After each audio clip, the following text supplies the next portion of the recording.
no ar, programa Ponto de Vista. Os principais assuntos que são destaque no Brasil e no mundo, comentados de uma maneira simples e objetiva. Programa Ponto de Vista. Nós expressamos o nosso ponto de vista. Qual é o seu?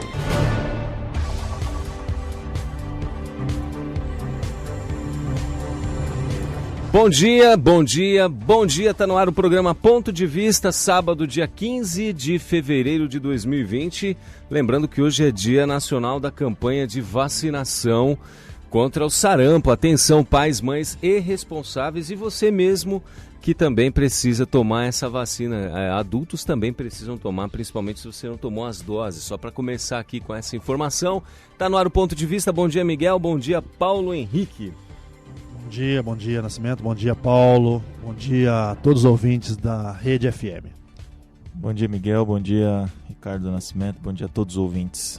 É isso aí, pessoal. Hoje todos os programas, claro, você pode participar aqui da nossa programação mandando a sua mensagem para o nosso número DDD 35 999 70 0955. Você pode mandar uma mensagem de texto normal, SMS, ou uma mensagem de texto aqui via WhatsApp, ou pode mandar um áudio também, onde quer que você esteja nos ouvindo, para que nós saibamos quem é você e possamos mandar um alô para você que acompanha aí a programação do nosso Ponto de Vista. E nós vamos começando com os indicadores do agro, a previsão do tempo. Paulo Henrique.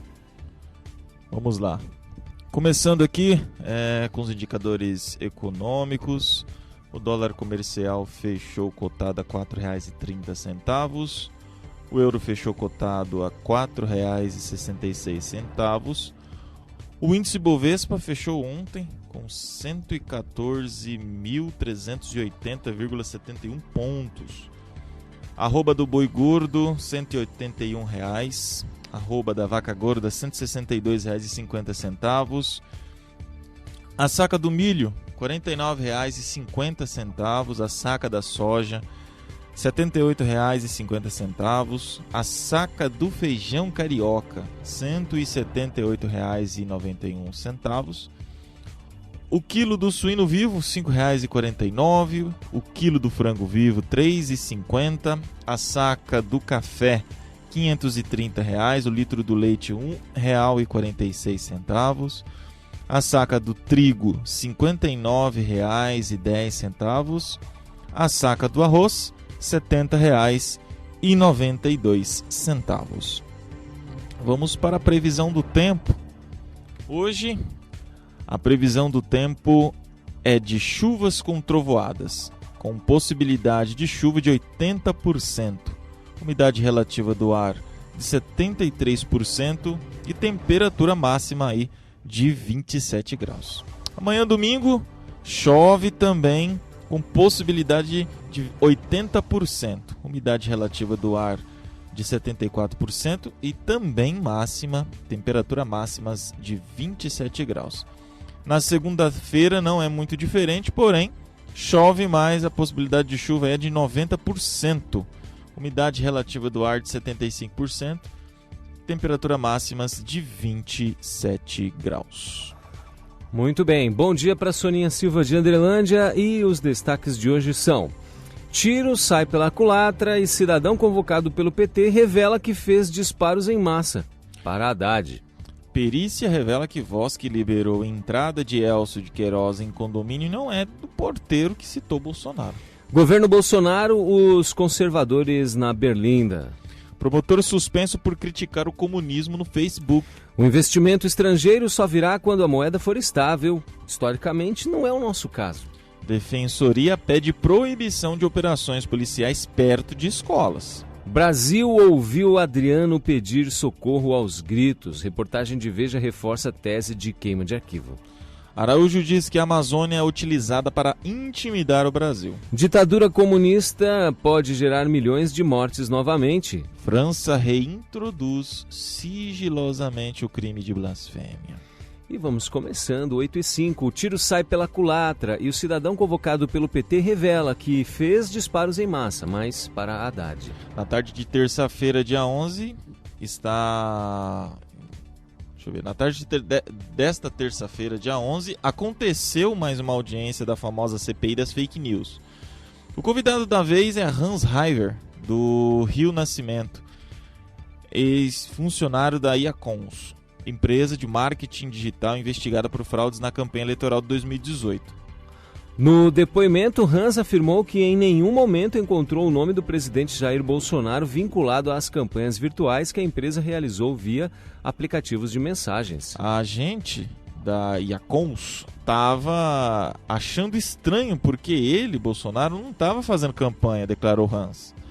O ex-funcionário da Iacons ainda salientou que identificou o principal partido que estava fazendo campanha na reta final das eleições, o PT.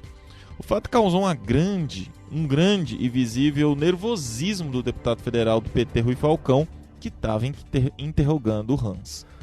O deputado até tentou mudar de assunto, mas Hans insistiu e entregou a farsa escondida pelo PT. Ainda segundo o ex-funcionário, a Iacons foi contratada pelo PT quando Lula foi preso. A Iacons aí tinha uma forte ligação com o PT e o PT fazia um baita pagamento para a Iacons. Quando Lula entrou na prisão, a Iacons recebeu um determinado valor, acrescentou Hans. E agora, aí? José? Agora. Que coisa, né, Nascimento? Um ano e tanto depois, né? Uhum. Você vê a CPMI tá aí convocando as pessoas e, enfim, de uma certa forma a gente vê que... Nós falamos isso em alguns programas passados aí, né? Uhum. A gente via com certo... Eu via, assim, um pouco de preocupação, né? Uhum. O objetivo mesmo dessa CPMI que seria diminuir a liberdade individual das pessoas, né? Nas redes sociais, para intimidar realmente as pessoas, né? E aí foram chamando pessoas para depor, né? Lá na CPMI, que é o caso desse camarada aqui, né? O Hans. Que trabalha nessa empresa, ou trabalhava, não sei, nessa empresa aqui. E como a própria reportagem fala, que o tiro saiu pela culatra, né? Na verdade, o próprio deputado lá, o Rui Falcão, que é um dos manda-chuva do PT, né? Uhum. Questionou ele abriu a boca lá e falou a verdade. Mas agora ele tá mentindo, tá? Pra turma ali da esquerda, pra turma do PT, ele tá mentindo. Né? Se fosse contra o Bolsonaro, ele tava falava falando a verdade. Ele... É porque até hoje, Miguel, outro dia eu tava até ouvindo isso, alguém falando que o Bolsonaro foi eleito porque houve uma campanha de robôs na internet e não sei o que lá, para fazer campanha para ele, não sei o que, ele foi eleito. Então talvez essa CPMI aí da fake news, bom, nós vamos chamar as pessoas vão denunciar isso. É o terceiro turno que nós estamos vivendo até ainda. É o terceiro turno das eleições de 2018. Aí vamos, bom, então tá comprovado que ele só foi eleito por causa desses robozinhos da internet. Aí o cara chega e fala isso. E é motivo para dificultar ainda mais a liberdade de expressão, né? Nesses grandes canais aí das redes sociais, né? Uhum. E realmente o tiro saiu pela culatra, né? Então, eu vejo assim, né? Outra, o próprio TSE também já julgou essa situação. Já foi pedido lá atrás pro TSE e não teve indício, não foi constatado nada disso, do que a esquerda vem levantando aí desde as eleições, né? E vem insistindo aí com mentiras. É aquela situação lá, né? Que o que fala que a outra pessoa faz é aquilo que você faz. E mais uma vez foi comprovado. Isso aqui não é falácia não, isso aqui é prova, né? Comprovado do que a esquerda faz e quer colocar a culpa na outra parte, né? Acuse o seu opositor daquilo que você mesmo faz, né? Exatamente. É a estratégia, né? É a estratégia, né? Do marxismo, né? Do Engels, é isso? Do Marx e Engels, né? E, enfim, entra também aí... É que são tantos intelectuais da esquerda, das fontes que as pessoas bebem, tem o Marx, tem o Engels, tem o italiano Gramsci, né? O gramsciismo aí que a gente já falou algumas vezes sobre. Tem um áudio aqui da nossa amiga ouvinte Adriane de Rezende Costa, vamos ouvir? Bom dia a todos, Adriane Rezende Costa. Como sempre, o PT fazendo sujeira, né? Nossa, cada dia que passa a gente descobre mais. E ainda tem uns bobos que ficam lá badulando no Lula, como se Lula fosse um deus. Nossa, isso me dá nojo, sabe? Tá todo mundo vendo que o PT ferrou com o Brasil e ainda fica essa bobiça ainda. Nossa, é impressionante como as pessoas não enxergam mesmo, né? Fica pisando no Bolsonaro, que está tentando consertar o Brasil, está tentando fazer alguma coisa com a maior dificuldade, porque tudo que ele quer fazer, eles querem proibir ele, dá um jeito de atrapalhar. Ainda fica aí, postando coisas a favor do Lula. Devia ter vergonha, sabe? Se fosse eu, jamais eu fazia isso. Nossa, é muita sujeira, muita. Obrigada, bom dia a todos. Tá aí a opinião da nossa amiga ouvinte Adriane Rezende Costa. Bom dia, Adriane. 8h11. Perícia revela que a voz que liberou a entrada de Elcio de Queiroz em condomínio não é do porteiro que citou Bolsonaro. O documento assinado por 6 peritos também atesta que o áudio da portaria não sofreu qualquer tipo de edição. O laudo da Polícia Civil obtido pelo Extra concluiu que a voz do porteiro que efetivamente liberou a entrada do ex-PM Elcio de Queiroz no condomínio Vivendas da Barra no dia do assassinato da vereadora Marielle Franco Bissol e do motorista Anderson Gomes não é do funcionário que mencionou o presidente Jair Bolsonaro aos investigadores da Delegacia de Homicídios. O documento assinado por 6 peritos também atesta que o áudio... Perdão, estou lendo de novo o teu parágrafo, né? Em depoimento no ano passado, um dos porteiros disse que Bolsonaro havia liberado a entrada de Elcio no condomínio. Depois ele voltou atrás. Agora a perícia no áudio da portaria iniciada em 13 de janeiro deste ano confirmou que foi um outro funcionário que interfonou para Lessa, morador do condomínio e vizinho de Bolsonaro. O crime aconteceu em 14 de março de 2018, por volta das 9h15 da noite. A gravação foi feita no mesmo dia, às 17 horas e 7 minutos e 42 segundos, portanto, 4 horas antes da execução. Só para confirmar aquilo que... A gente vê a armação, né, Nascimento? A matéria vai revelando e... Eu queria que a próxima matéria aí, Nascimento, fosse a matéria lá do... Acho que é a matéria... Deixa eu ver aqui, quer ver? Que nós vamos falar do mesmo assunto, né? A 7ª. Porque tem a ver, né? Com a situação aí. Sim, entendeu? Sim. O Adriano aqui, né? A gente pode até ler essa matéria do Adriano aí, porque é o mesmo assunto, na verdade é a continuação desse assunto aí, né? Tá. Ouviu Adriano pedir socorro aos gritos. Reportagem de Veja reforça a tese de queima de arquivo. Não é teoria conspiratória. Tratam-se de fatos apresentados em imagens e análises de especialistas. E principalmente o fato de que o ex-capitão do BOPE, de 43 anos, não tinha nenhum motivo para querer morrer. Afinal, mantinha fortes relações com autoridades e sabia dos segredos do submundo, das milícias e da família presidencial. A Operação BR-101 tem todos os elementos de uma execução policial, pelo menos é o que indicam as imagens do corpo de Adriano Nóbrega morto numa fazenda na Bahia no último fim de semana. Um trecho da reportagem diz: até agora pouco se sabe sobre o desenrolar da Operação BR-101, como foi batizada essa ação policial.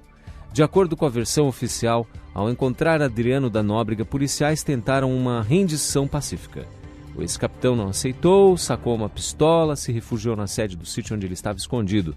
3 policiais então invadiram a casa, um deles se postou à frente dos demais com um escudo à prova de balas. Recebidos com disparos, os agentes teriam reagido com tiros de fuzil e espingarda. Eles gritaram "abra a porta", meteram o pé na porta e saíram uns 4 ou 5 tiros, disse um vizinho do sítio.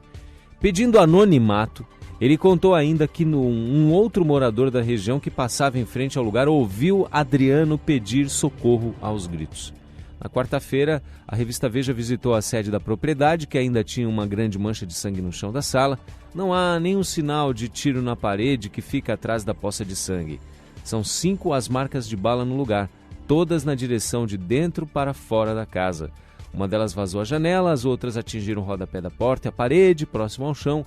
Um erro que um atirador de elite como Adriano dificilmente cometeria. E aí? E aí, pra mim, não sei, tá? Pra mim, tá cheirando queima de arquivo, né? porque foi uma volúpia muito grande da polícia atrás desse camarada. Da polícia do Rio de Janeiro e da polícia da Bahia. Entendeu? Coisa que não é comum acontecer, Não é comum, né? não é comum acontecer. Não desqualificando as forças policiais de forma nenhuma. Mas foi uma caça. Sabe aquela caça, aquela coisa que tem que resolver, tem que eliminar. Entendeu? E tem uma reportagem da Veja também, que eu acessei também, né? Até fala até o motivo, né? Da morte. Pra você ter uma ideia, os parentes, né, estão recorrendo à justiça para pedir novamente uma outra perícia no corpo, que eles queriam cremar de forma assim rápida, entendeu? Que a justiça proibiu a cremagem do corpo, entendeu? E a família está pedindo uma nova perícia, porque a perícia que foi feita constatou que o ex-policial morreu em decorrência de anemia aguda. Dá para acreditar? Anemia.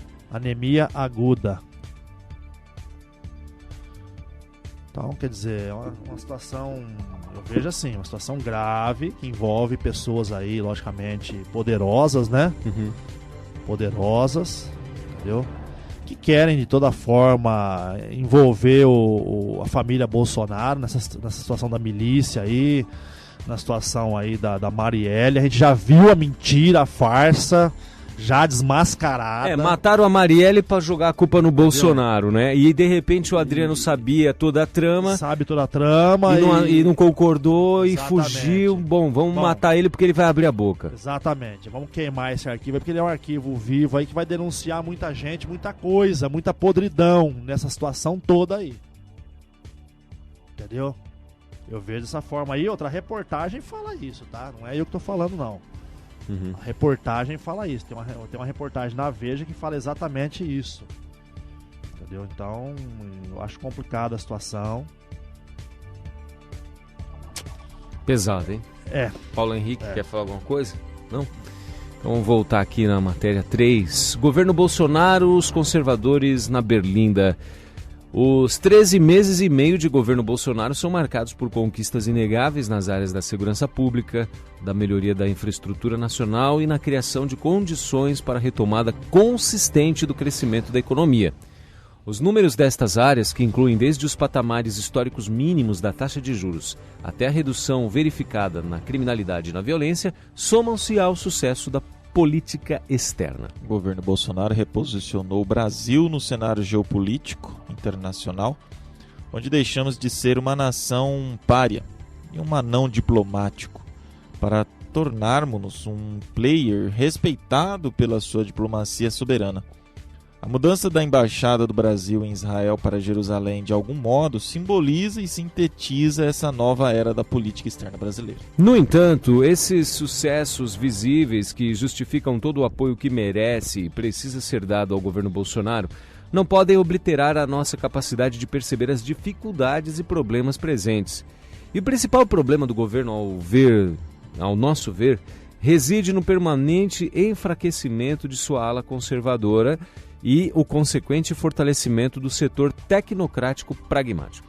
O risco de o governo acomodar-se em uma zona de conforto. Esse fortalecimento do setor tecnocrático pragmático tende a ter como efeito principal o deslocamento do governo para uma zona de conforto, onde os resultados positivos, inegáveis da economia e do combate à criminalidade poderão colocar em segundo ou terceiro plano as pautas conservadoras que foram, elas sim, o motor da força social que levou o então candidato Jair Bolsonaro à chefia da nação. O avanço destas pautas conservadoras, cuja viabilização demanda uma estratégia de guerra política no conjunto do governo e não apenas o esforço solitário do presidente da República, secundado por figuras como o ministro Abraham Weintraub, precisa ser a marca distintiva do governo Bolsonaro, além, obviamente, dos resultados positivos na economia.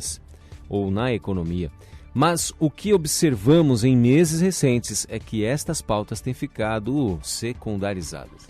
Pautas como a garantia do pleno acesso legal a armas, o enfrentamento às ONGs internacionais que atuam principalmente na região amazônica, revogação da atual lei de imigração, a necessidade de reforma profunda das instâncias superiores do judiciário, uma diretriz clara na relação com a grande imprensa, entendendo que ela é inimiga do governo e da nação, uma política agressiva na área da cultura, a criminalização dos partidos ligados ao Foro de São Paulo, entre outras, tem estado fora da agenda política. O governo Bolsonaro e o movimento conservador. O grande legado do governo Bolsonaro tem que ser o fortalecimento do ainda incipiente e desorganizado movimento conservador brasileiro, com sua verve cristã e anticomunista. A imagem que temos hoje equivale àquele de duas retas paralelas, uma representando o governo e a outra o movimento conservador. Estas retas precisam, a partir de um dado momento, convergir e se cruzar. No entanto, eventos como a mudança ocorrida na Casa Civil, com a saída de um político com uma clara matiz anticomunista e sua substituição por um militar de viés técnico pragmático, não familiarizado com a guerra política contra os comunistas e o establishment, podem sinalizar que estas duas retas não irão convergir e se cruzar, podendo até mesmo haver o risco de se afastarem-se. Esse cenário, associado à insatisfação visível da base de apoio bolsonarista, que sem deixar de ser fiel e apoiadora do governo nos embates diários da opinião pública, não se conforma, por exemplo, com a maneira errada como está sendo conduzida a área da cultura, que corre o risco real de tornar-se um enclave esquerdista no governo Bolsonaro, e que também não se conforma com a inércia e a má vontade de muitas áreas do governo em promover a despetização da máquina pública, leva-nos a um estado de alerta e apreensão, e há uma constatação inequívoca: os conservadores estão na berlinda no governo. Este estado de coisas não é desejável, não pode permanecer. Nenhum governo pode fiar-se exclusivamente em resultados econômicos. E a própria experiência do regime militar brasileiro mostra isso. O sucesso e as conquistas inegáveis na economia resultaram no campo da guerra política, na entrega do poder aos comunistas, de mão beijada, 20 anos depois. Este erro não pode se repetir e estamos convencidos da determinação do presidente em não permitir que esse erro venha a ocorrer de novo. No entanto, cabe agora ao presidente e somente a ele, a quem apoiamos e defendemos, perceber esse cenário e fazer o ajuste de rumo necessário. Nada melhor que o tempo, né? O tempo passa, as coisas vão tomando sua forma, as verdades aí de cada pessoa vão vindo à tona. No início o presidente foi eleito, muita gente se associou a ele para fazer campanha, foi eleito também, já o abandonou. Oportunistas, né? Exatamente, a preocupação aqui também, não sei se é isso que eu entendi, Miguel, aqui, se for substituindo os políticos por militares, basicamente, pode gerar um efeito contrário e depois o Brasil voltar ao que aconteceu lá no final do período militar? Nascimento, e a esquerda se fortalecer de novo? Não, eu não vejo dessa forma, não.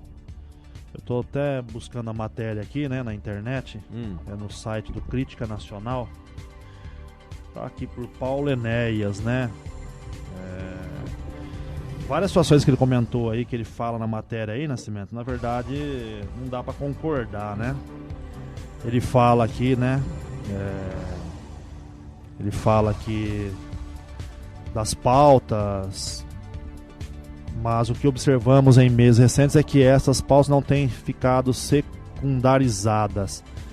Ele está falando, pautas como a garantia do pleno acesso legal às armas. O governo tomou providência. Veja bem, só que tem um detalhe, não podemos esquecer o seguinte: o governo, o poder executivo, ele não tem poder absoluto.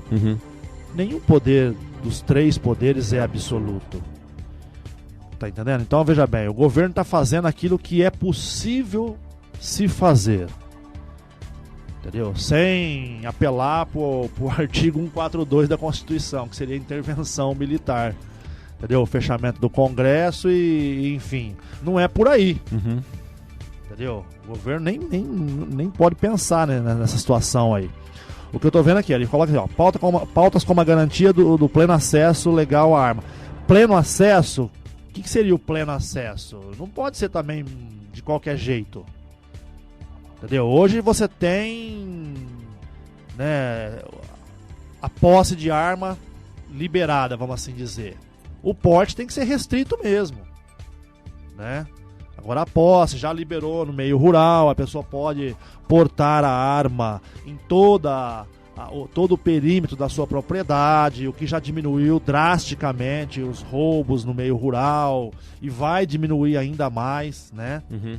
O enfrentamento às ONGs internacionais que atuam principalmente na região amazônica. Uai, o governo está criando, aí falou até de um ministério para cuidar da Amazônia essa semana, não sei se vocês acompanharam, né? Tá alocando o vice-presidente da República, o Mourão, General Mourão, que tem experiência na área da Amazônia ali, trabalhou muito tempo lá na Amazônia, entendeu? Para cuidar dessa situação toda, dessa frente de enfrentamento que está sendo criado. Então tô até achando estranha a matéria aqui, porque, né? A revogação da atual lei de imigração, se eu não me engano, ele tomou providência nisso também, se eu não me engano. A necessidade de reforma profunda das instâncias superiores do judiciário.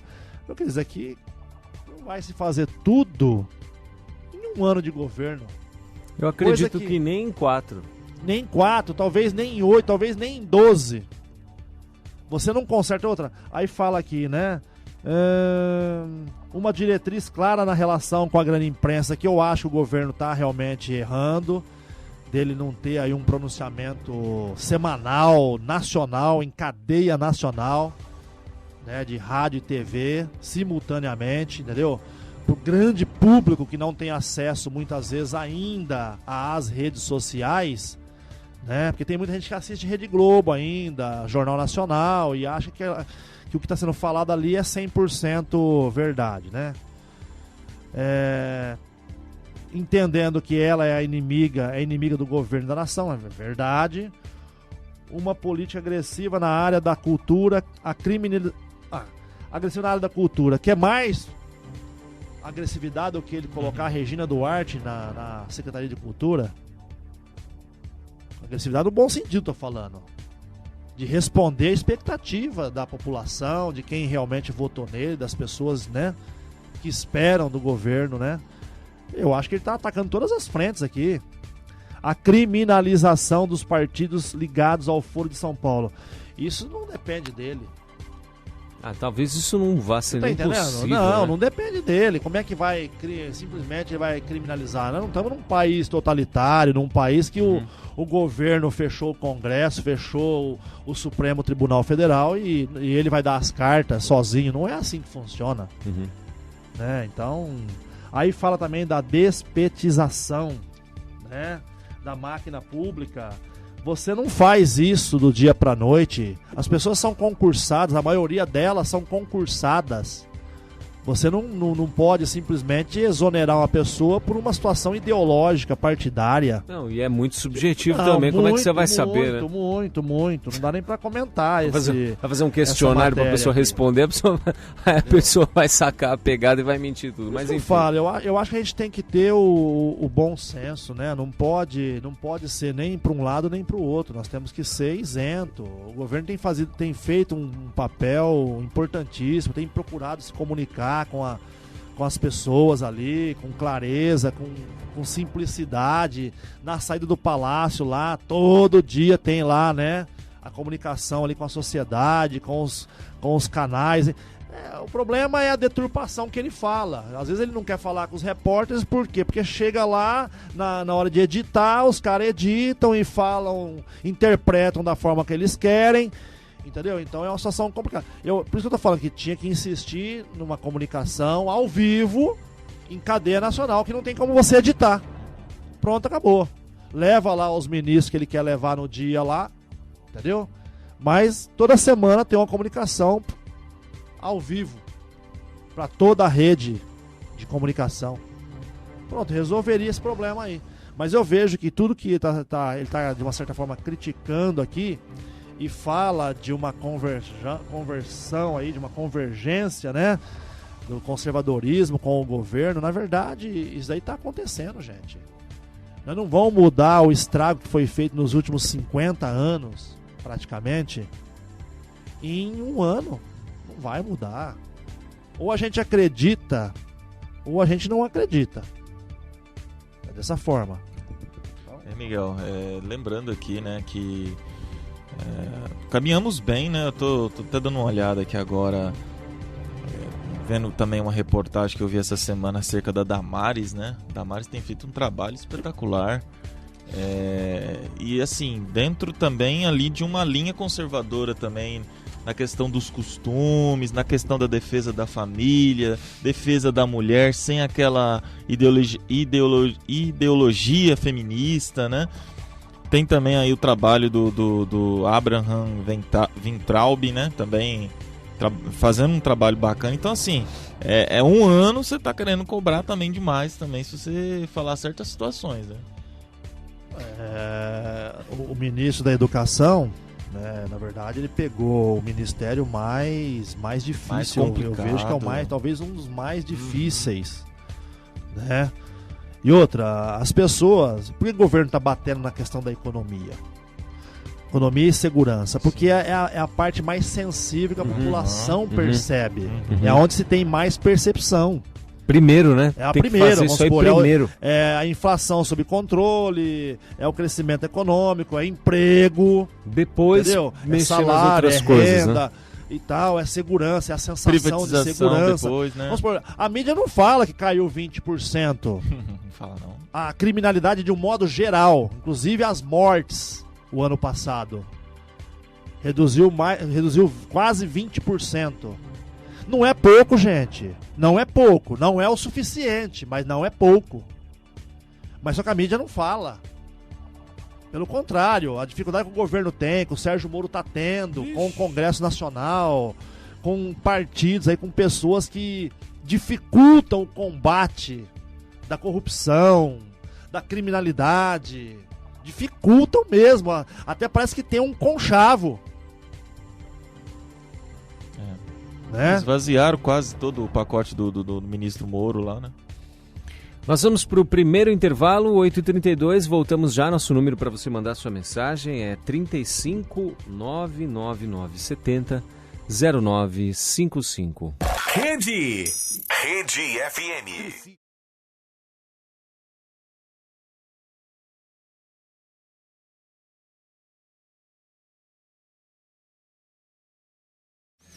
Programa Ponto de Vista.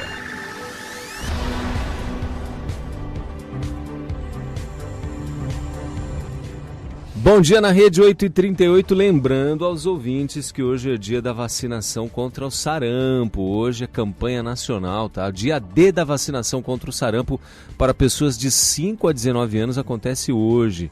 Se você não tomou a vacina, dá um pulinho no posto de saúde da tua cidade, leva teu filho, vê a carteirinha de vacina. Ih, nem tem isso aí mais, dá uma procurada. Se não tem a carteirinha, vai no postinho, vai fazer uma e vai tomar a vacina.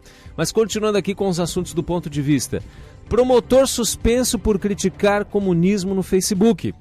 O Conselho Nacional do Ministério Público aplicou punição de 53 dias sem direito a salário ao promotor Eugênio Paes Amorim, do Rio Grande do Sul, por criticar o comunismo nas redes sociais.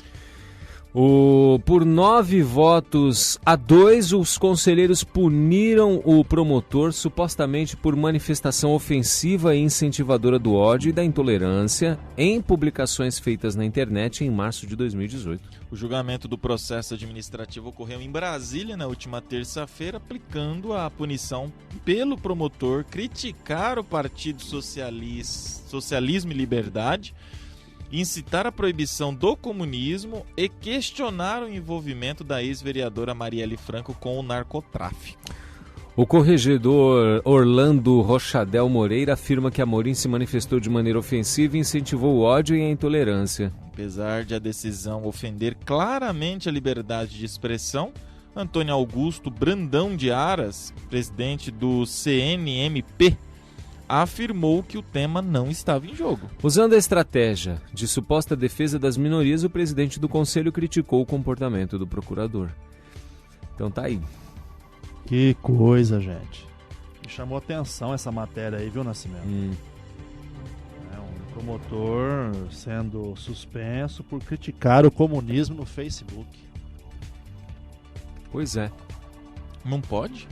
Não pode falar, não pode criticar o comunismo, não pode criticar um partido político, no caso o PSOL aqui, que tem as pessoas que mais criticam, que mais geram, incentivam o ódio, a intolerância, como eles mesmos querem, porque querem destruir o governo, destruir a família, destruir as crianças, mas não pode criticá-los.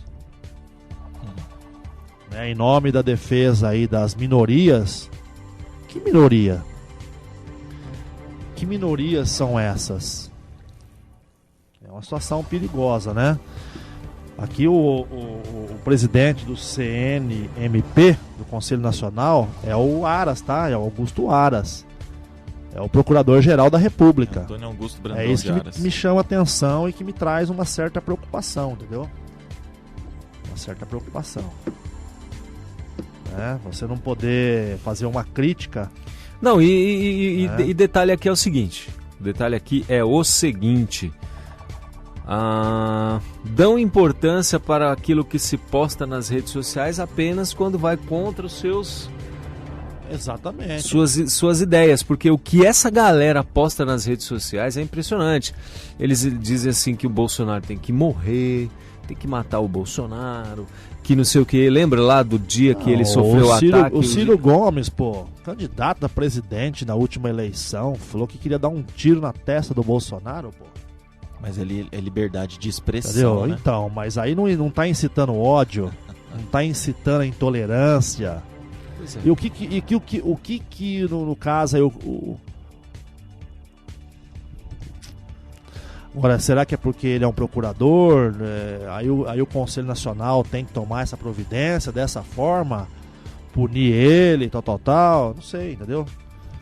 Então nós podemos falar à vontade. A população pode falar, então. Será?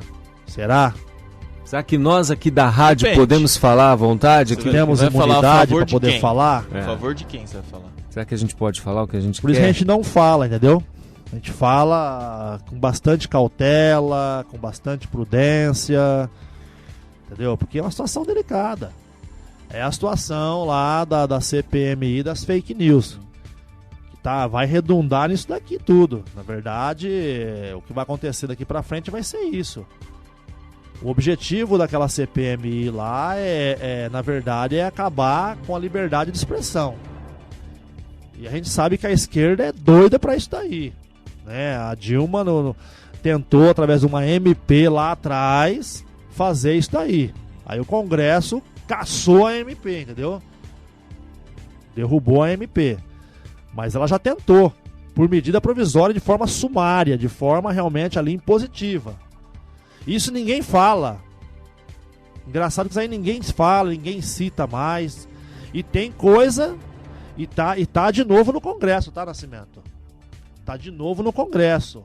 Matérias que, se eu não me engano, já até passou aí por comissões, entendeu? Na questão aí de cercear a liberdade de expressão.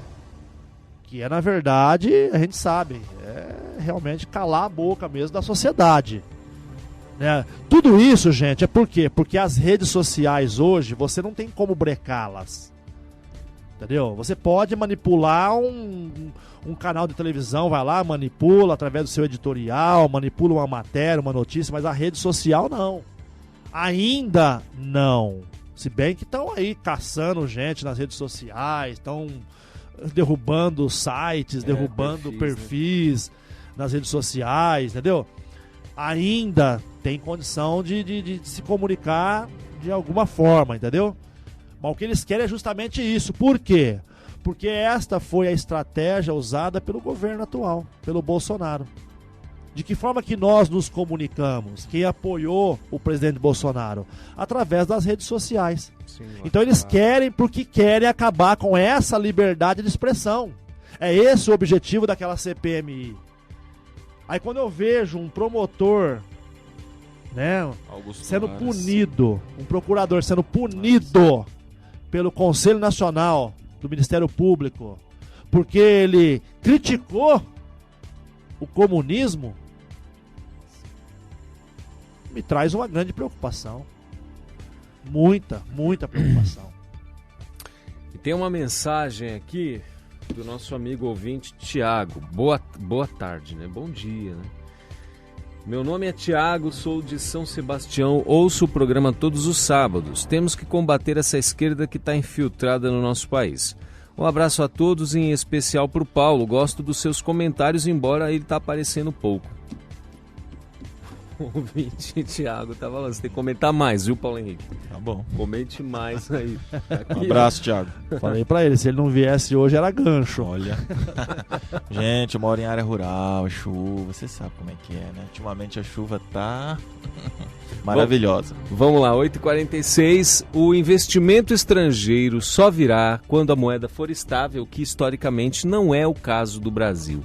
Infelizmente, o artigo abaixo, originalmente publicado no dia 22 de agosto de 2019 e republicado em novembro daquele ano, está tendo de ser atualizado. Dado que os chicaguistas que estão na equipe econômica nada entendem sobre moeda. Aliás, à medida que o tempo passa, eles entendem cada vez menos, em um curioso processo regressão intelectual. Torna-se necessário voltar a repetir o básico.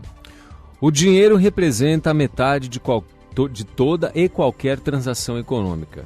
Além de ser o meio de troca, a moeda é também a unidade de conta que permite o cálculo de custos de todos os empreendimentos, investimentos e despesas. Consequentemente, a estabilidade deste dinheiro, meio de troca e unidade de conta, irá determinar a estabilidade de toda a economia. A lógica é direta. Se você não tem um meio de troca estável, você não tem como efetuar transações com este meio de troca. Se você não tem uma unidade de conta estável, toda e qualquer transação se torna incerta, pois você não tem como calcular os custos, logo, nem lucros e nem prejuízos. Por outro lado, se você tem uma moeda estável, a unidade de conta também se torna estável. Consequentemente, você se torna perfeitamente capaz de calcular e de fazer previsões. E aí, suas transações se tornam muito menos incertas. Seus cálculos de custos, formação de preços, lucros e prejuízos se tornam muito mais efetivos. Suas estimativas quanto aos valores futuros se tornam bem mais previsíveis. Por isso, se a moeda é instável, a economia também se torna instável e fraca. Já se ela é estável, a economia se fortalece e prospera. E qual é a definição de estabilidade de uma moeda? Certamente, não é apenas a mensuração da inflação de preços. Não é só a inflação de preços dentro de um país o que define a estabilidade de uma moeda. A inflação de preços pode estar baixa por uma miríade de fatores, o que inclui uma simples redução na demanda causada por uma estagnação na renda da população, que por sua vez decorre de uma atividade econômica fraca. A melhor definição para a estabilidade de uma moeda está no comportamento do seu preço em relação às outras moedas estrangeiras. Afinal, se os outros meios de troca e unidades de conta estão encarecendo em relação à moeda nacional, isto significa que a própria moeda nacional está deixando de ser demandada como meio de troca e unidade de conta. Há outras moedas melhores, né? O exemplo mais extremo disso é o bolívar venezuelano e também o peso argentino. Em termos mais diretos, se a taxa de câmbio está continuamente encarecendo em termos de moeda nacional, então ela está se tornando instável e está se enfraquecendo. As consequências, como já dito, a moeda é o meio de troca e a unidade de conta que permite o cálculo de custos de todos os empreendimentos, investimentos e despesas. Consequentemente, se essa unidade de conta é instável, isto é, se seu poder de compra cai contínua e rapidamente, principalmente em termos das outras moedas estrangeiras, não haverá incentivos para se fazer investimentos, principalmente de estrangeiros no país. Olha, temos aí uma matéria bem grande, não vai dar para a gente ler tudo, mas deixa eu ver se tem mais algum parágrafo aqui interessante.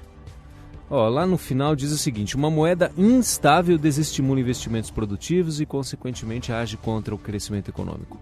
Por isso, uma moeda estável é indispensável para atrair o capital estrangeiro e, com isso, gerar crescimento econômico. Se a moeda brasileira mantiver a sua atual trajetória de enfraquecimento e instabilidade iniciada em maio de 2017, pode esquecer qualquer chance de crescimento. Não haverá investimentos estrangeiros produtivos.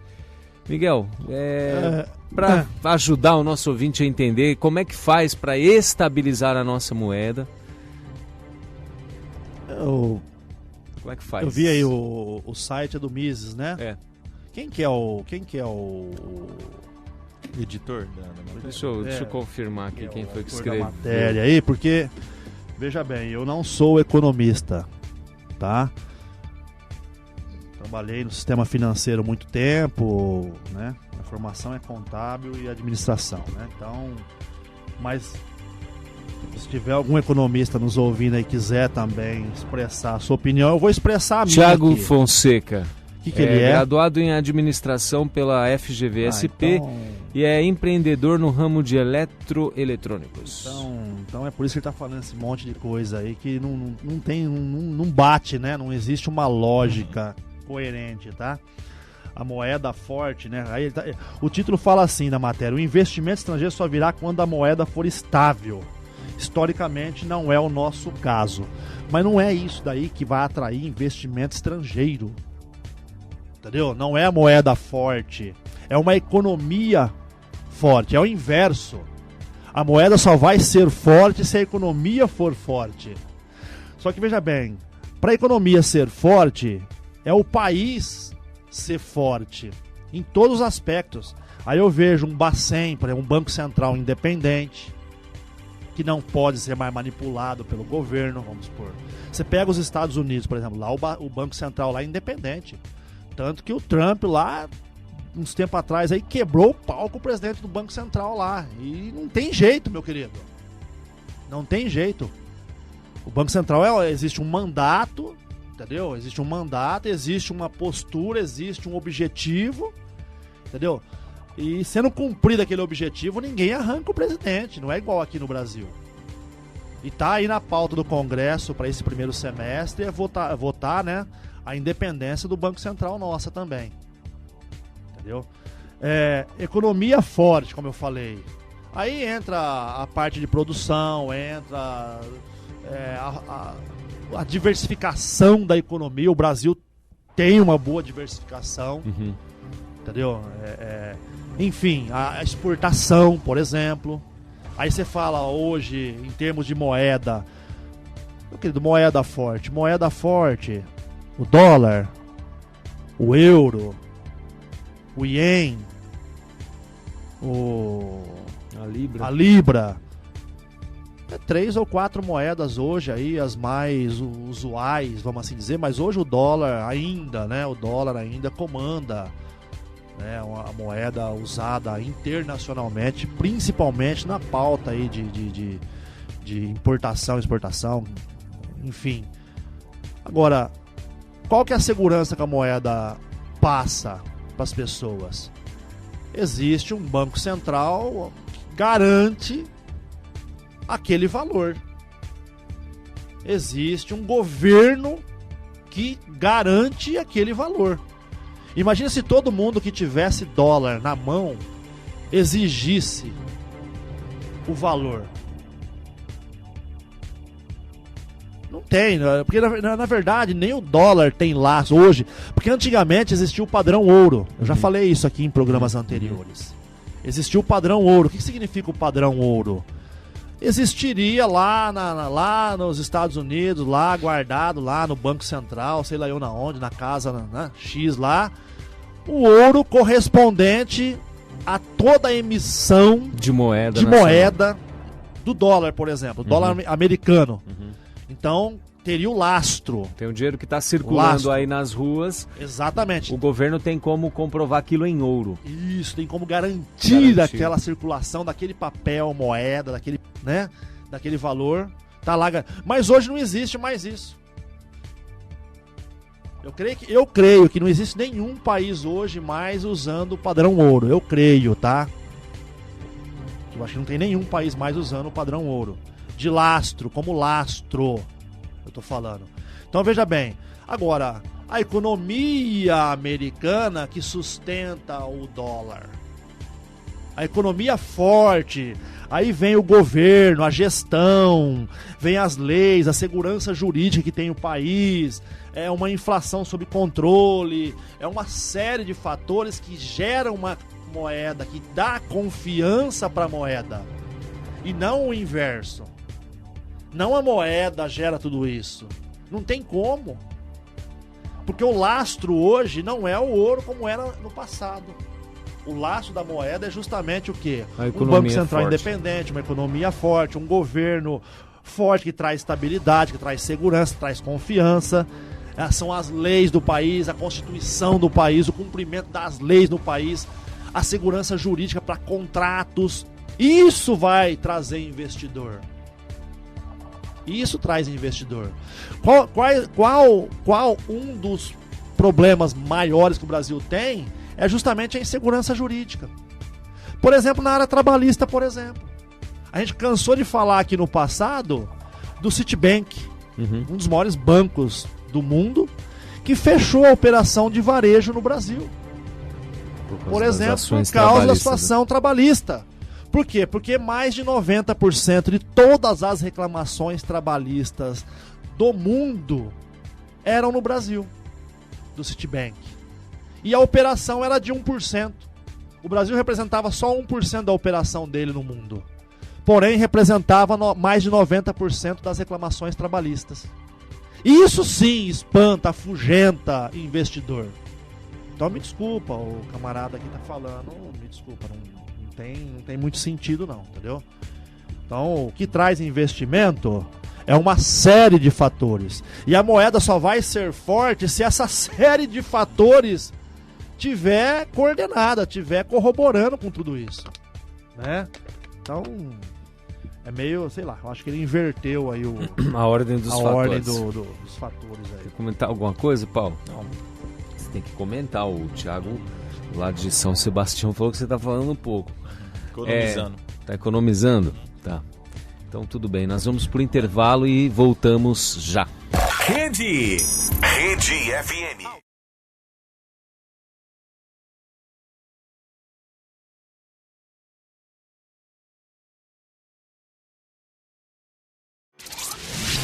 Você está ouvindo o programa Ponto de Vista.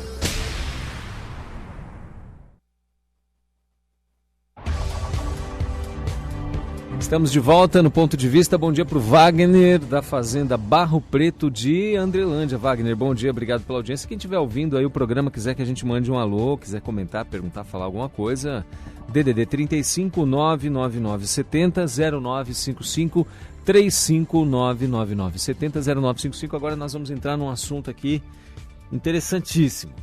Defensoria pede proibição de operações policiais perto de escolas. Ué? A Defensoria Pública do Estado do Rio de Janeiro pediu à primeira vara da infância e juventude do idoso da capital que proíba a realização de operações das forças de segurança no entorno das creches e escolas públicas estaduais e municipais. A ação civil pública prevê multa de R$1.000 por dia de aula perdida em razão de tiroteios causados por operações. O pedido foi elaborado por defensores da Coordenadoria de Defesa da Criança e do Adolescente e inclui ainda a condenação do Estado a pagar R$1 milhão por danos morais coletivos pela exposição de crianças e adolescentes a situações de violência nas portas das escolas. Se confirmados pela Justiça, os valores arrecadados com multas e condenações deverão ser revertidos para o Fundo para a Infância e Adolescência usados em projetos que reduzam danos causados a estudantes impactados pela violência institucional. Também fazem parte da ação pedidos de liminar para obrigar os órgãos de segurança a seguirem uma instrução normativa elaborada pela antiga Secretaria Estadual de Segurança que proíbe operações policiais próximas a unidades de ensino e creches nos horários de maior fluxo de entrada e saída de pessoas. A instrução também veta a utilização desses locais como bases das forças de segurança. Outros pedidos liminares são a proibição de voos de helicópteros sobre as escolas, a criação de um comitê para monitorar a educação em áreas com alto índice de violência e a elaboração de um calendário de reposição para as aulas perdidas em razão da violência. Segundo a Defensoria, houve 700 episódios em que escolas municipais precisaram ser fechadas no ano passado. No caso das escolas estaduais, a perda de dias letivos chega a 59 apenas nos bairros de Acari, Penha e Irajá. Os defensores também pedem que sejam criados grupos de suporte em cada escola para a orientação de pessoas durante a ocorrência de um tiroteio. Além disso, o pedido inclui uma reparação simbólica para o reconhecimento das vítimas letais da violência com a nomeação de escolas com seus nomes. Em nota, a Secretaria de Estado da Polícia Militar informa que as operações desencadeadas pela corporação para localizar criminosos e apreender armas e drogas são pautadas por informações da área da inteligência e seguem protocolos técnicos e legais de execução, sempre com a preocupação central de preservar vidas humanas. Olha, tem que combinar também com os bandidos que geralmente moram dentro dessas comunidades. A mesma coisa, aí é legal, beleza. Não, aí sim. A polícia não vai poder passar perto das áreas que tem escolas e creches, não vai poder sobrevoar, os policiais não vão poder entrar, mas os bandidos também não vão poder ir para lá. Porque se isso for aprovado, obviamente que o primeiro lugar onde os bandidos vão se esconder é dentro da escola. Sim. Aqui, ó, Vai você virar não pode chegar. o polo do trabalho Miguel, deles, isso né? é sério mesmo, isso aqui? Tudo bem, me chamou a atenção. Era justamente nessa linha de raciocínio sua aí, entendeu? Tem que combinar. Tem que Tem que combinar com os bandidos também, Por entendeu? favor. A Defensoria pede proibição de operações policiais perto de escolas. Desculpa, acho que nós temos que falar a linguagem, tem que ser falada a linguagem que os bandidos entendem. A linguagem que eles entendem, meu querido, é a polícia ali, extensiva ali, presente ali. Pelo contrário, deveria colocar um policial em cada escola, no portão de cada escola. Mas estão constrangendo as crianças e Tá adolescentes, entendendo? Miguel. Quer dizer, pra mim é o inverso. Hoje eu tô contrariando tudo aqui a situação, né? Matérias para serem criticadas hoje aqui no Ponto de Vista. Gente do céu. Não, você imagina a situação, já é difícil pro Sabe por quê? policial. Não vai ter mais Não tem rondo Ó, escolar. então. eu não sei aqui quem já entrou numa favela, eu já entrei muitas e muitas vezes em favelas em São Paulo, por exemplo, e várias vezes. Eu sei muito bem como que é uma favela. É dificílimo pra polícia entrar, pra correr atrás de bandido ali dentro. É um verdadeiro labirinto de ruas, vielas, becos, Isso. e a pessoa não sabe pra onde vai, pula daqui, pula dali. É difícil pro policial. É mais fácil, sim, o ladrão ir lá no centro da cidade, roubar, fugir. Quando chegar dentro da favela, ele se esconde, o policial entra e morre. E morre. Porque ele não sabe os buracos. O policial não sabe os buracos. Só se tiver a ajuda do helicóptero, que agora não vai mais poder, não vai mais poder sobrevoar a área ali onde tem a escola. Então o policial entra dentro. Morreu um policial federal aí, foi fazer essa semana. Ontem, anteontem. Foi fazer uma intimação, morreu. Tomou um monte de tiro, morreu. Um policial federal conseguiu fugir e tal. Então você entra numa favela, é um monte de labirinto. Os bandidos conhecem, porque eles são dali. É lógico. Os ratos conhecem os porões, vai. Eles conhecem, o policial entra, não consegue, toma tiro, morre. Agora, ó, tem escola aí, ali, a gente não pode ir. Quer saber? Não vamos entrar mais não. Ó, dentro de favela, tem lugar que o correio não entrega. Semana retrasada, eu mandei uma encomenda para um amigo no Rio de Janeiro. Ele mora numa área perigosa. Mandou colocar no endereço do trabalho dele, que fica numa região mais próxima do centro, porque o correio não vai entregar onde ele mora. Não entrega, porque é roubado o carro do correio. Tem vários CEPs que realmente Né, Miguel? tem lugares, tem cidades Que inteiras não, lá que o correio não não entrega. Serviço de assinatura de TV não vai. Entrega de nada, não tem nada. Tudo é comandado pelos bandidos e pelas milícias. É uma realidade. Agora a polícia já não podia entrar por causa disso. Agora não vai poder entrar perto da Tô escola. lembrando, Nascimento, da situação, por exemplo, das universidades federais ou até mesmo a USP lá em São Paulo, por exemplo, que as pessoas não querem que a polícia militar adentrem lá O campus. da USP ou das universidades. Pra quê? Tem diversos Pra quê? vídeos, né? Os dos próprios eu vejo estudantes que- combatendo a polícia, né? Entendeu? Então eu acho que... Por isso que a matéria lá, o camarada falou da despetização do Estado, né? Do aparelhamento. Não é tão simples assim. Não é, não. Não é tão simples. São pessoas concursadas. São pessoas que estão ali há anos e fazendo discípulos, fazendo seguidores, fazendo né? Ali é uma escola. Quero mandar um bom dia para o Paulinho de Serranos, bom dia para todos vocês. O Jorge de Andrelândia mandou um áudio aqui pra gente. Cadê, Jorge? Fala aí. Bom dia para todos vocês dentro da rádio. Eu também sou ouvinte e estou gostando do programa de vocês e do comentário. Fiquem todos com Deus. Tchau. Tchau, esse é o meu amigo Jorjão lá de Andrelândia, tá sempre ligado na programação, participa dos nossos programas ao longo da semana e também tá curtindo aí o Ponto de Vista. Obrigado, Jorge, forte abraço para você aí e todo mundo de Andrelândia ligado na rádio. Gente, é impressionante isso daí, né? Eu não sei, só pra gente finalizar, projeto, né? A gente não sabe se vai ser aprovado, de fato a gente vê, que assim... Toda vez que morre uma criança, uma pessoa dentro de um local desse nos confrontos, a culpa é do policial. Sempre é o policial que atirou e matou a pessoa. É sempre assim, né? O policial que, para ser formado, ele faz curso de tiros, ele tem treinamento militar, ele é submetido a horas e horas de treinamento com simulações de situações de risco para atirar, né?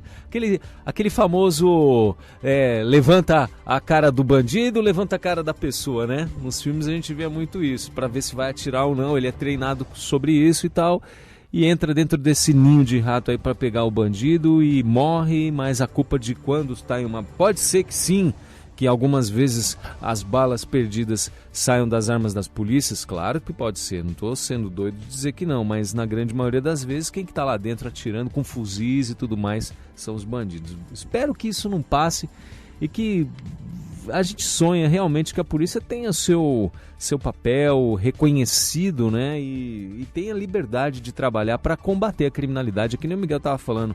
Uma economia forte, uma segurança, né? Tá caindo, tudo tem que melhorar bastante pra gente sair tranquilo na rua, né? Sair tranquilo na rua, vou trabalhar ali, vou ali, eu sei que eu posso voltar, como era antigamente, né, Miguel? Sim, Nascimento, como era antigamente, né? As pessoas mais novas não experimentaram isso, né, Nascimento? A gente que é um pouco mais velho, nós experimentamos essa sensação, né? De segurança, de você poder... colocar cadeiras na frente da sua casa, ficar ali conversando. Se bem que hoje, né, as redes sociais quase que acabou com tudo isso, exatamente, né? Hoje você dentro da própria casa, você tá ali sentado no sofá mesa, e cada um tá no celular e nem se fala, nem se conversa dentro de casa. Quanto mais dirá com o vizinho. Então... Manda um zap, né?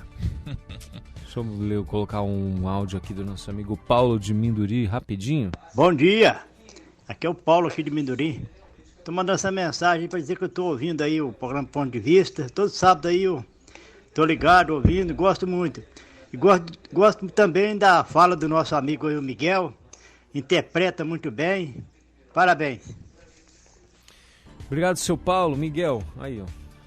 Seu Paulo, bom dia, obrigado aí pela audiência, viu? Na verdade a gente se esforça aqui para tentar falar um pouquinho aqui, entendeu? Mas o que a gente quer na verdade, seu Paulo, é que as pessoas, né, de um modo geral, pudessem se interessar realmente pelas notícias, pelo que acontece e a gente combater junto, lutar junto por um Brasil melhor, né? Por uma sociedade melhor, mais justa. Né, que a gente pudesse realmente enfim, eu não quero nada de excepcional, né? Nós não queremos nada de excepcional. Sim. Né? Nós queremos a valorização da família, você pensar, não temos nada contra quem opta, quem tem a opção diferente de vida, de sexo, enfim, nada disso, de forma nenhuma. Queremos respeitar a todas as opções de religião, enfim, de vida, de opção de vida, né? Mas a gente vê que cada dia mais tem ficado difícil pra gente conviver, né? Conviver nessa sociedade hoje que a gente acabou de falar agora aí, né? Você não pode falar mais nada, né? Hoje você não pode falar mais nada. Qualquer coisa que você fala, antes a gente brincava, se assoviava, você brincava, você chamava um colega teu lá de ô negão, vem cá, ô. Eu chamo até hoje alguns colegas meus, mas eu vejo que é até perigoso. Hoje é perigoso. Alguém passa então, e ouve. O politicamente correto, entendeu? Aquela coisa, aquela formalidade, aquele formalismo, acabou, tá acabando com a família, tá acabando com as amizades, tá acabando com as brincadeiras. Como a gente já falou aqui, fizemos até programa, né, especial aí para as mulheres, por exemplo, de como eram as músicas, de como eram no passado. A serenata, por exemplo, eu tenho certeza que muitos jovens aí de 30 anos para baixo acho que nunca ouviu falar em serenata. Eu já ouvi falar, puxa vida, que coisa mais linda, né? Você cortejar uma mulher. Mas hoje, se você fizer, é capaz que você vai ser processado por assédio. Serenata é um assédio hoje, por politicamente correto. Vamos lá. Bom, enfim, eu mudei um pouco do assunto aí, mas só para entender aí, seu Paulo, em linhas gerais, qual que é o nosso pensamento, né?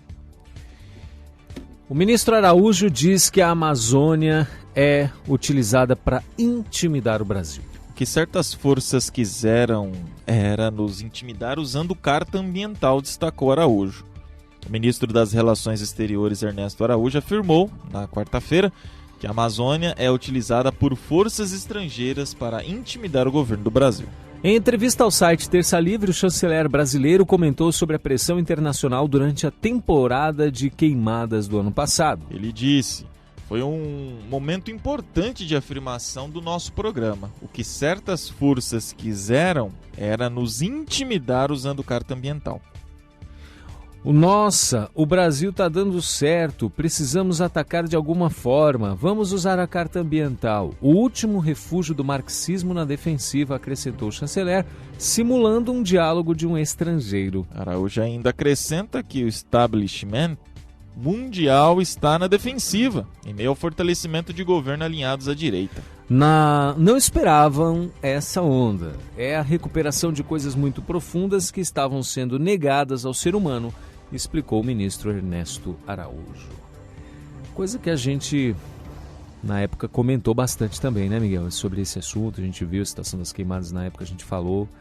Realmente, nós somos um país grandioso, de dimensões continentais, riquíssimo, solo riquíssimo, uma vegetação exuberante e variada, mas ainda estamos sendo tratados e sendo mesmo um paizinho de terceiro mundo. Não é como se fosse assim, deixa eu ver se eu posso falar isso. Não, isso eu não posso falar. Mas assim, a gente poderia ser um país de primeiro mundo, uma potência mundial, ditando as regras inclusive do mundo, mas a gente não consegue, o Brasil não consegue, né? E aí eles sempre encontram uma forma de nos calar, de nos tirar a força. Com essas questões ambientais é uma delas, né? Essa é uma grande questão ambiental. O Brasil está cheio de ONGs, a gente já falou isso várias vezes, que estão lá na região amazônica, que investem dinheiro aqui no país, que calam a boca dos políticos, deputados e senadores brasileiros que compram, né, esses políticos aí, enfim. E o ministro Araújo aí está falando, Ernesto Araújo está falando sobre essa situação.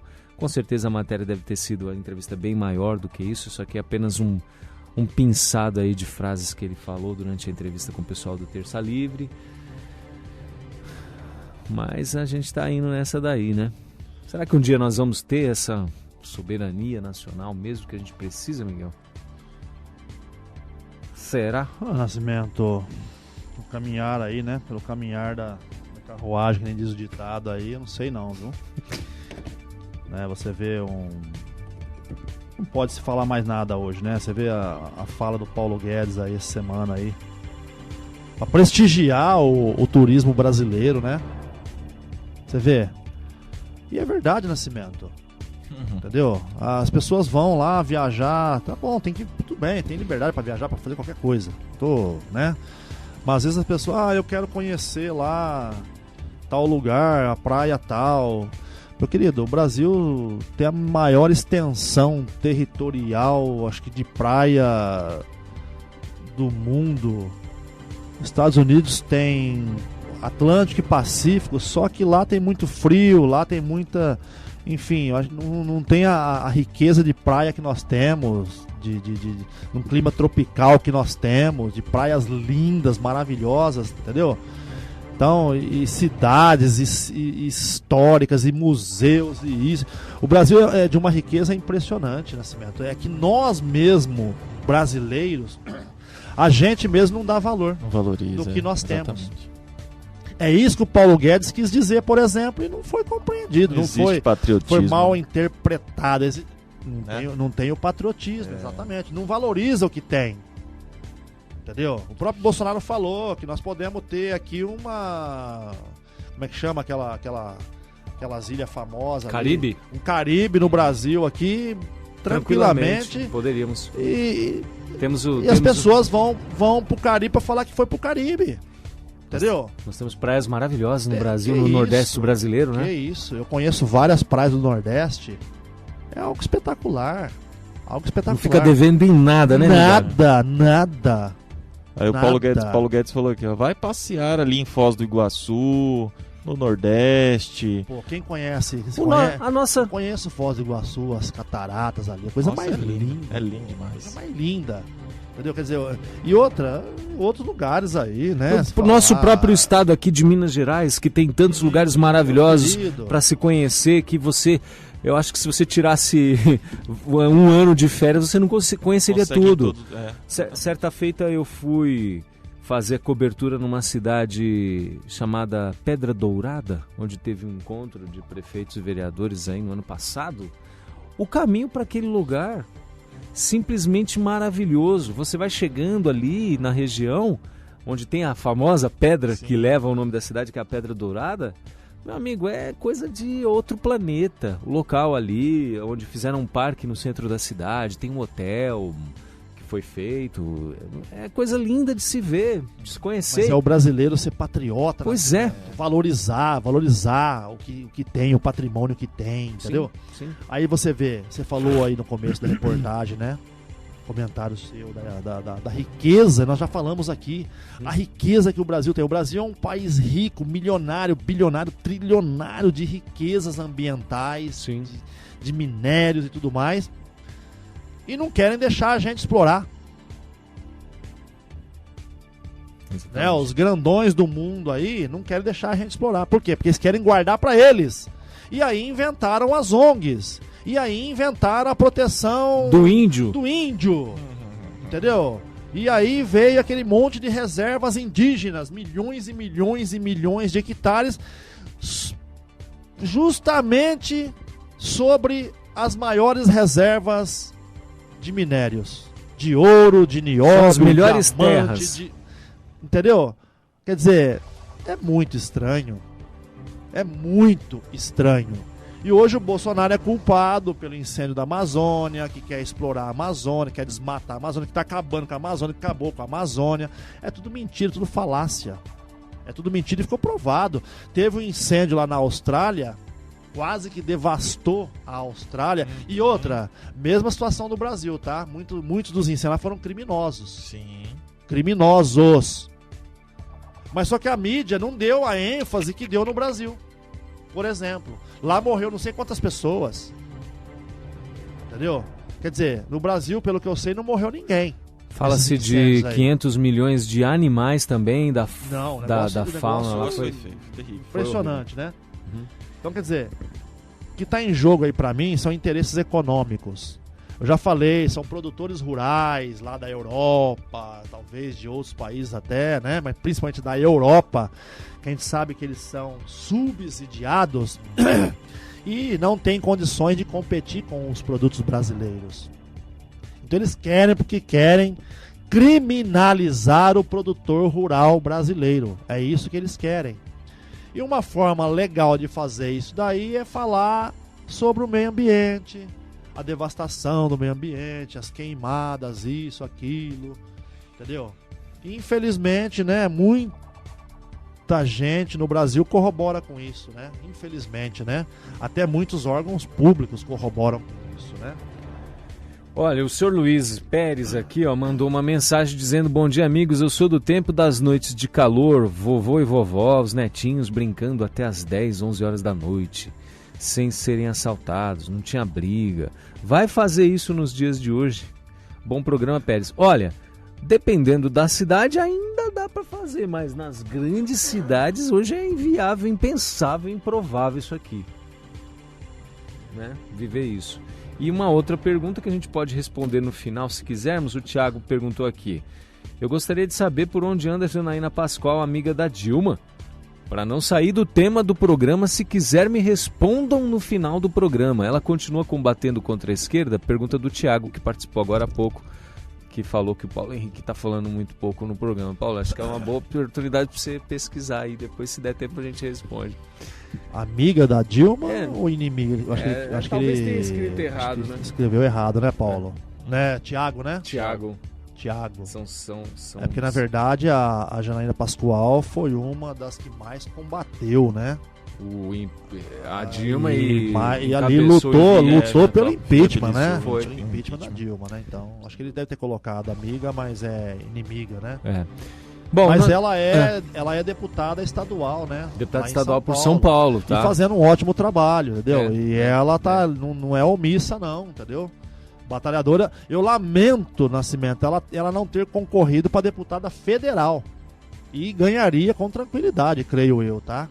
Eu lamento, né? Poderia fazer um trabalho muito maior, muito melhor na Câmara Federal. É porque quem saiu para federal foi a Joyce, né? É o mesmo partido, PSL? Ah, mas caberia aí a Acho Janaína, que eleger as duas, não elegeria? Eleger as duas com tranquilidade. Tranquilidade, né? Ixi. Mas tá bom. Vamos pro último intervalo e voltamos já. Rede FM.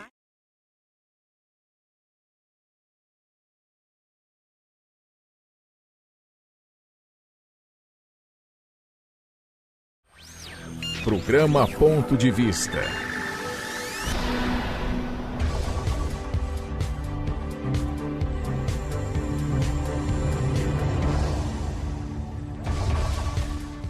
Nove horas e 35 minutos, bom dia para você que está acompanhando a programação da Rede FM neste sábado, dia 15 de fevereiro de 2020. Repito, hoje é o dia D da vacinação contra o sarampo, hein? Não perca o horário, das 8 às 5 da tarde, os postos de saúde de todo o Brasil estão abertos, procura na tua cidade. De 5 a 19 anos, pega a carteirinha, leva lá, vê a situação para você tomar sua vacina. Bom dia para o Jefferson de Cruzilha que está acompanhando a nossa programação e vamos com os dois últimos destaques de hoje. Ditadura comunista pode gerar milhões de mortes novamente. Paulo Henrique. Pois é, o regime chinês teve responsabilidade direta pela epidemia do coronavírus ao impedir que o público fosse informado dos primeiros casos da doença. O regime comunista chinês matou entre 50 e 100 milhões de pessoas, somando as vítimas da guerra revolucionária, o grande salto para a frente, a revolução cultural e a repressão sistemática ao longo da ditadura do Partido Comunista Chinês. Agora, o regime tem responsabilidade direta pela epidemia do novo coronavírus, ao impedir que o público fosse informado dos primeiros casos da doença, o que poderia levar à sua contenção. Segundo artigos do Caixin Mídia, o primeiro paciente infectado foi tratado no hospital de Wuhan em 8 de dezembro. Era um comerciante do mercado público, onde eram vendidos os mais diversos animais exóticos que fazem parte da dieta chinesa. Com dezenas de milhares de clientes por dia e mais de 1.000 bancas, temos o ambiente ideal para que a mutação de um vírus transmitido entre animais selvagens acabe infectando um ser humano. Até agora, essa é a hipótese mais provável para o surgimento da doença. Outra possibilidade seria o vazamento desse vírus de um laboratório que pesquisa doenças infecciosas que fica na cidade. Pesquisadores indianos sugeriram que o genoma do vírus possui indícios de manipulação, mas tal informação não foi confirmada por outros cientistas. Qualquer que seja a origem da doença, é certo que as autoridades chinesas tinham informações sobre a existência de um surto e não anunciaram ao público, impedindo que medidas pudessem ser tomadas para contê-lo. Voltando aos relatos da Caixin Mídia, os casos da doença misteriosa que causava pneumonia nos infectados subiu para 27 em poucos dias. quando os médicos passaram a suspeitar de um vírus como o SARS.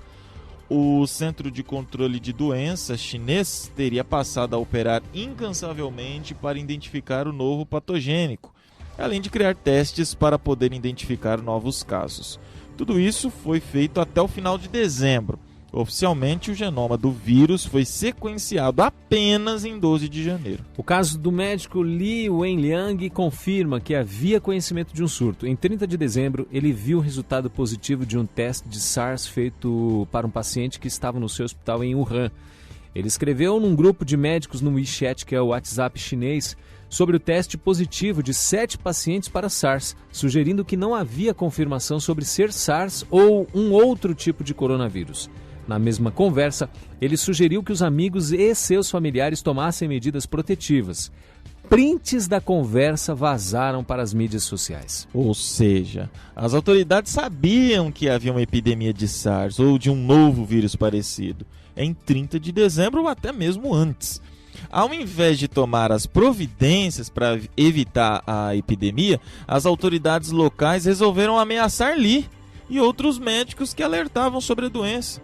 Ele teve que assinar uma carta comprometendo-se a não mais espalhar rumores, entre aspas, que poderiam perturbar a ordem pública. É bem típico, né? O que o governo chinês fez é bem típico. Bom, ontem até falei sobre uma fake news desta questão do coronavírus, só para deixar claro aqui. O pessoal estava preocupado. Hoje em dia a gente compra muita coisa pela internet e muita coisa da China, né? No Banggood, vários outros sites aí, AliExpress e outros, e a galera tava com medo de receber produtos para pegar o vírus, o coronavírus, já que tava vindo uma caixinha com o celular da China, vai abrir e vai pegar o coronavírus. Gente, isso daí não acontece, tá? O vírus sobrevive acho que no máximo 24 horas fora do ambiente, né? O corpo vivo, no caso o ser humano, é transmitido de um ser humano para outro ser humano. Não tem a menor possibilidade do vírus vir dentro de uma carta, um pacote, um celular, caixinha. O papel. Aí falaram do plástico bolha, porque o ar que está dentro do plástico bolha foi feito na China. Falaram tudo isso, mas enfim, só para não perder o foco, o governo chinês, embora a economia chinesa seja uma economia... Miguel, é até difícil de entender como é que funciona a questão da China, que é um país comunista. O Partido Comunista domina tudo por lá, mas é um país que cresce. A gente assistiu outra vez um documentário falando da indústria americana, da montagem de uma fábrica de vidros chinesa nos Estados Unidos, que mostrou que dentro da fábrica, na sua sede lá na China, tem uma sede do Partido Comunista Chinês, ou seja, o Partido Comunista Chinês está por trás de tudo. Aparelhado. Eles não quiseram divulgar isso, só divulgaram depois que o caso tomou grandes proporções, Miguel? Achava que... O que você acha que aconteceu aí? Ô, Nascimento, eu trouxe essa matéria em função da importância, da relevância, da preocupação que nós temos que ter. A gente viu aí, né, essa semana aí, o governo brasileiro trouxe, né, aqueles brasileiros que estavam lá na China, né, pegou 2 aviões da FAB, eles estão lá cumprindo a quarentena lá na base de Anápolis, se eu não me engano, lá em Goiás.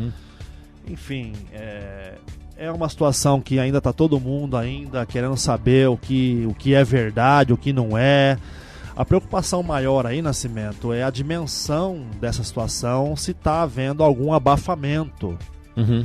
Né? Porque já morreram mais de 1.300 pessoas, se eu não me engano, entendeu?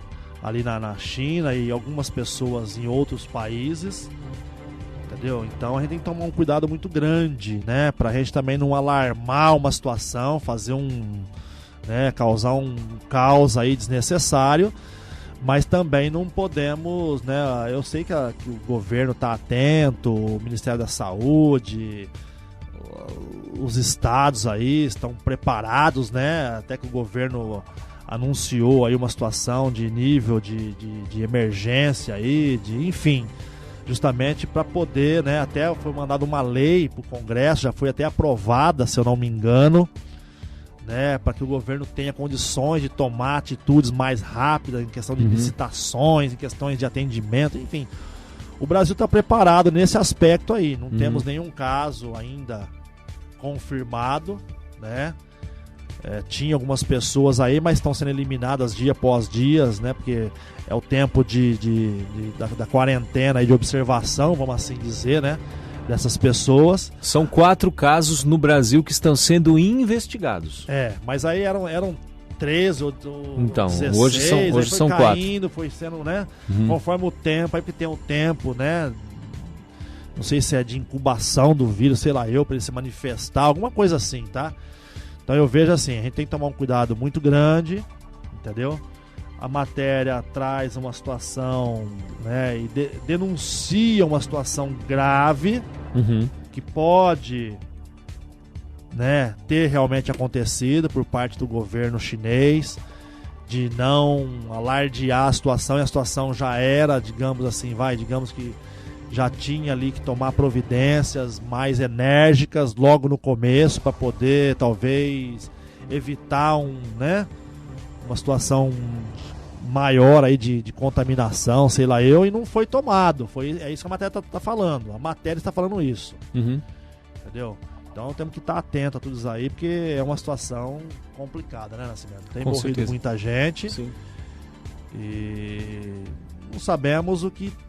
eu acho que também, Miguel, sem querer te cortar, o que a gente poderia passar para os ouvintes, que é importante, eu falei de fake news aqui, é tomar muito cuidado com as informações que vêm aí via grupo, principalmente hoje via grupos de WhatsApp, inclusive da família, onde muita gente fala assim, para combater o coronavírus, tome um chazinho de não sei do que. Erva doce. Gente, pelo amor de Deus, você está sentindo qualquer coisa estranha, seu corpo não está normal, vai pro hospital, procura o médico, né? Vai fazer os exames e tal, e vai te medicar e vai te tratar. Não entra por essa linha não, pelo amor de Deus. Tá? Vou me precaver do coronavírus. Falaram que é bom tomar água de batata amanhecida. Essas receitas aí que acontecem, as pessoas elas dão muita credibilidade para esse tipo de coisa. Tem que tomar muito cuidado. Fica aí o alerta. Olha, França reintroduz sigilosamente o crime de blasfêmia. Na França... Perdão, Paulo. Vai lá. Na França contemporânea, usar a liberdade de expressão para criticar o Islã é, sem sombra de dúvida, um ato extremamente perigoso, mesmo que você, como Mila, seja uma criança. A França está passando rapidamente do laïcité, secularismo, a lâcheté, que é covardia. Da liberdade de expressão à rendição incondicional. A França continua empurrando o problema com a barriga, enquanto o islamismo prospera com o rápido abandono pelas elites de seus valores judaico-cristãos. As organizações feministas rápidas como o Rasteio de Pólvora em denunciar o machismo cruel e as estruturas patriarcais de dominação também ficaram de boca fechada. Pois é, hoje na França, país da Declaração dos Direitos do Homem e do Cidadão, que sempre santificou a liberdade de expressão e o direito de criticar religiões e ideologias, algumas protegidas pelo sistema judiciário, está discretamente e de fato reintroduzindo o crime de blasfêmia. Que coisa, hein? A gente viu a situação do Charlie Hebdo, né? Aquele cartoon francês que foi criticar Maomé e todo mundo sabe o que aconteceu, né? Entraram lá e mataram todo mundo. Foram mortos, trucidados, né? Eu trouxe essa matéria aí também, Nascimento. Poxa, mas o que tem a ver a França com a gente, A gente já falou a questão da imigração, né? O governo brasileiro adotou uma postura aí mais conservadora. Os Estados Unidos, alguns países da Europa, como a Itália tinha adotado, mas o Matteo Salvini lá caiu, né? Não é mais o primeiro-ministro. Enfim, eu vejo uma invasão, né? Uma invasão islâmica. Entendeu? Não estou criticando religião de forma nenhuma, né? Ou melhor, invasão muçulmana. Vamos melhorar a situação aí. Invasão muçulmana, né? Então Você vê a França, como a matéria traz, a França que era um país tido como um país de liberdade de expressão, como talvez nenhum outro país no mundo. Né? Você vê a Revolução Industrial começou na França, lá no século 17, 18, 1789, se eu não me engano. Então, quer dizer, e hoje você vê eu vi uma outra matéria esses dias atrás, a mudança que teve na França de 20 anos pra cá. Quer dizer, não faz muito tempo, gente. Né? Hoje não se tem mais liberdade de expressão praticamente na França. Não tem mais. É um país aí que é cartão postal, né? A Torre Eiffel, aquela coisa toda. É uma situação delicada. Situação extremamente delicada. A gente para pra pensar, a gente tá falando aqui de liberdade de expressão, liberdades individuais, né? Um país de maioria católica, hoje eu não sei mais a questão da religião ali, qual que é a religião que tá hoje ali dominando, né? Enfim, eu vejo uma situação delicada, muito delicada, muito. Porque está falando aqui da situação dos valores, né? Do abandono. Olha, a França continua empurrando o problema com a barriga, enquanto o islamismo prospera com o rápido abandono pelas elites. Elites. São as pessoas que comandam o país. Que mandam no país. De seus valores judaico-cristãos. O problema hoje todo é o combate ao sistema judaico-cristão. Isso em qualquer lugar do mundo. Aqui no Brasil não é diferente. Lá nos Estados Unidos não é diferente, mas aqui no Brasil não é diferente. Você pega esses partidos de esquerda, e o PSOL principalmente, né? Eles querem combater a família patriarcal. O que significa família patriarcal?